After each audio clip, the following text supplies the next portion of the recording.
Tennis legend Martina Navratilova, a longtime advocate for women's rights in sports, has expressed frustration with elected Democrats for their silence on the controversial issue of transgender athletes competing in women's and girls' sports. In a recent post on X, formerly Twitter, Navratilova reacted to a photo of Congresswoman Nancy Mace, RSC, standing with members of Gays Against Groomers and holding a "Save Girls Sports" shirt. "And I am so mad that the Republicans captured this issue. Shame on all the elected Democrats who keep silent on this. #What about the women?" Navratilova wrote, lamenting that the party she has long supported has not taken a stronger stance.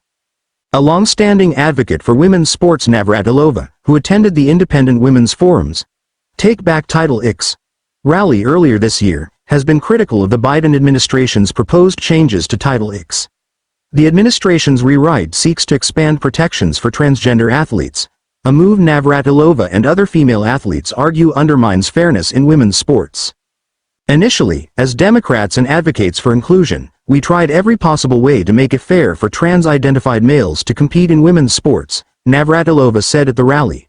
"But after deeper research, it became clear, it's just not possible to ensure fairness.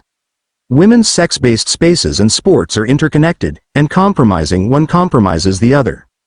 A growing divide. Navratilova's outspoken stance has put her at odds with some on the political left. She highlighted the backlash she has faced from within her own political and social circles. "Now it's, oh, you're a homophobe. Really? I've been out since 1981. I'm a homophobe? I'm a bigot? I'm a transphobe? My people, progressives, are turning on us, women who speak up for sex-based rights," she said, pointing out the irony of being labeled by the very community she has championed for decades. Controversy over trans athletes. Navratilova's critique comes amid heightened debate over trans athletes' participation in women's sports. She recently called Italian sprinter Valentina Petrillo, who competed as a trans woman in the Paralympics, a pathetic cheater. In March, she made a public plea to keep women's sports female. Navratilova's stance has garnered support from some conservatives and feminist groups, but she remains steadfast in calling for bipartisan action. "This isn't a left or right issue. It's about fairness, safety, and the integrity of women's sports. Democrats need to step up," she emphasized. As the debate over transgender athletes continues to intensify, Navratilova's voice remains a powerful, if controversial, force in the conversation.